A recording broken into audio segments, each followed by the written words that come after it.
വിമാനത്താവള നഗരത്തിന് വികസനമുറപ്പിച്ച് ഹജ്ജ് embarkation point. മട്ടന്നൂരിൽ ഒരുങ്ങുക അത്യാധുനിക സൗകര്യങ്ങളോടെയുള്ള ഹജ്ജ് ഹൗസ്. തീർത്ഥാടന കാലത്ത് ഹജ്ജ് ക്യാമ്പായും ബാക്കിയുള്ള കാലങ്ങളിൽ പൊതുജനങ്ങൾക്ക് ഉപയോഗിക്കാൻ കഴിയുന്ന മൾട്ടിപർപ്പസ് കൺവെൻഷൻ സെന്ററായി ഹജ്ജ് ഹൗസ് നിർമ്മിക്കാനാണ് ലക്ഷ്യം. ഹജ്ജ് തീർത്ഥാടനത്തിനുള്ള ഹജ്ജ് എംബാർക്കേഷൻ പോയിന്റായി കണ്ണൂർ അന്താരാഷ്ട്ര വിമാനത്താവളത്തെ പ്രഖ്യാപിക്കുന്നത് 2023-ലാണ്. തുടർന്ന് അന്നു മുതൽ ഇതുവരെ അന്താരാഷ്ട്ര വിമാനത്താവളത്തിലെ അന്താരാഷ്ട്ര കാർഗോ കോംപ്ലക്സിലാണ് ക്യാമ്പ് പ്രവർത്തിച്ചിരുന്നത്.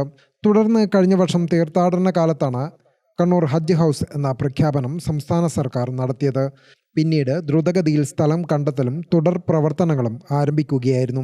വിമാനത്താവള വികസനത്തിനായി കിൻഫ്ര ഏറ്റെടുത്ത ഭൂമിയിൽ 1 ഏക്കർ സ്ഥലം ഹജ്ജ് ഹൗസ് നിർമ്മിക്കുന്നതിനായി ഇതിനകം തന്നെ കൈമാറിയിട്ടുണ്ട്. വിമാനത്താവള ചുറ്റുമതിലിനുള്ളിൽ 3-ാം ഗേറ്റിന് സമീപം കുറ്റിക്കരയിലാണ് ഹജ്ജ് ഹൗസ് നിർമ്മിക്കാനുള്ള സ്ഥലം കിയാൽ വിട്ടു നൽകിയത്. ഇവിടെ 5 നിലകളിലായാണ് ഹജ്ജ് ഹൗസ് നിർമ്മിക്കുക. ഗ്രൗണ്ട് ഫ്ലോറിൽ വാഹന പാർക്കിങ്ങിന് സൗകര്യമൊരുക്കും. കൂടാതെ 710 പേർക്ക് ഇരിക്കാവുന്ന ഓഡിറ്റോറിയവും ഇവിടെ നിർമ്മിക്കും. 1-ാം നിലയിൽ അഡ്മിനിസ്ട്രേഷൻ ബ്ലോക്ക്, ജീവനക്കാർക്കുള്ള താമസ സൗകര്യം, ശുചിമുറികൾ എന്നിവ ഉണ്ടാകും. 2 പേർക്ക് താമസിക്കാവുന്ന 3 മുറികളാണ് ജീവനക്കാർക്കായി ഇവിടെ നിർമ്മിക്കുക. താമസ സൗകര്യമുള്ള ഡോർമെറ്ററി സംവിധാനം, പ്രാർത്ഥനയ്ക്കുള്ള ഹാൾ എന്നിവയാണ് 2-ാം നിലയിൽ ഒരുക്കുക. സ്ത്രീകൾക്കും പുരുഷന്മാർക്കും പ്രത്യേകം സൗകര്യം ഇവിടെയുണ്ടാകും.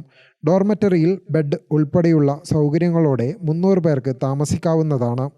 3-ാം നിലയിൽ കോൺഫറൻസ് ഹാൾ, 4ഉം 5ഉം നിലകളിൽ താമസത്തിനുള്ള സൗകര്യവുമാണ് ഒരുക്കുന്നത്.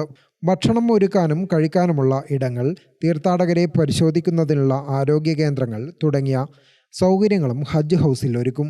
17 കോടി രൂപയാണ് ഹജ്ജ് ഹൗസ് നിർമ്മാണത്തിനായി പ്രതീക്ഷിക്കുന്നത്. ഇതിൽ 5 കോടി രൂപ സംസ്ഥാന സർക്കാർ ബജറ്റിൽ പ്രഖ്യാപിച്ചിട്ടുണ്ട്. ബാക്കിയുള്ള 12 കോടി പൊതുജനങ്ങൾ നൽകുന്ന സഹായങ്ങളിലൂടെ കണ്ടെത്താനാണ് ലക്ഷ്യം. സംസ്ഥാന ഹജ്ജ് കമ്മിറ്റി ഇതിനുള്ള പ്രവർത്തനം ആരംഭിച്ചിട്ടുണ്ട്. ഹജ്ജ് ക്യാമ്പിൽ പണം വാഗ്ദാനം ചെയ്യുന്നവരുടെ വിവരങ്ങൾ ശേഖരിക്കുന്നതിന് വളണ്ടിയർമാരെ ഏർപ്പെടുത്തിയിട്ടുണ്ട്. അടുത്ത തീർത്ഥാടന കാലത്ത് നിർമ്മാണം പൂർത്തിയാക്കി ഹജ്ജ് ഹൗസിൽ ക്യാമ്പ് നടത്തുകയാണ് ലക്ഷ്യമെന്ന് സംസ്ഥാന ഹജ്ജ് കമ്മിറ്റി അംഗം PP മുഹമ്മദ് റാഫി പറഞ്ഞു.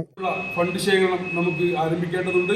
ഏറ്റവും വേഗതയിൽ ഈ ഫണ്ട് ശേഖരണം പൂർത്തീകരിച്ച് അടുത്ത ഹജ്ജ് സീസൺ ആകുമ്പോഴേക്കും അവിടെ തന്നെ ഹജ്ജ് ക്യാമ്പ് സംഘടിപ്പിക്കാൻ കഴിയുന്ന തരത്തിൽ ദ്രുതഗതിയിൽ ഇതിൻ്റെ കാര്യങ്ങൾ നീക്കാനുള്ള ശ്രമങ്ങളാണ് സംസ്ഥാന ഗവൺമെൻറ്റും സംസ്ഥാന ഹജ്ജ് കമ്മിറ്റിയും നിർവഹിക്കുന്നത്. അതിന് ഈ നാട്ടിലെ എല്ലാ ജാതിമത വിഭാഗത്തിൽപ്പെട്ട, മത സംഘടനാ വിഭാഗത്തിൽപ്പെട്ട എല്ലാ ആളുകളും സഹകരിക്കും എന്നാണ് ഹജ്ജ് കമ്മിറ്റി പ്രതീക്ഷിക്കുന്നത്. 2023-ൽ 2000 ചില്ലാനം ഹാജിമാർ മാത്രമാണ് കണ്ണൂർ എംബാർക്കേഷൻ തിരഞ്ഞെടുത്തത്. പക്ഷേ 2024-ലേക്ക് എത്തുമ്പോൾ അത് 1000 ഹാജിമാർ വർദ്ധിച്ച് 3200 ഹാജിമാരായി. 2025-ലേക്ക് എത്തുമ്പോൾ ഏറ്റവും ആവേശകരമായ രീതിയിൽ ഈ വർഷം ഇവിടുന്ന് 5000 ഹാജിമാരാണ് ഈ കണ്ണൂർ എംബാർക്കേഷൻ തിരഞ്ഞെടുത്ത് ഹജ്ജിന് പുറപ്പെടുന്നത്. അത് കേരളത്തിലെ മറ്റ് 2 എംബാർക്കേഷൻ പോയിന്റുമായി കമ്പയർ ചെയ്താൽ ഏതാണ്ട് തുലനം ചെയ്യുന്ന രീതിയിലാണുള്ളത്. കേരളത്തിൽ നിന്ന് 17,000 ഹാജിമാരാണ് സംസ്ഥാന ഹജ്ജ് കമ്മിറ്റി മുഖാന്തരം പോകുന്നത്.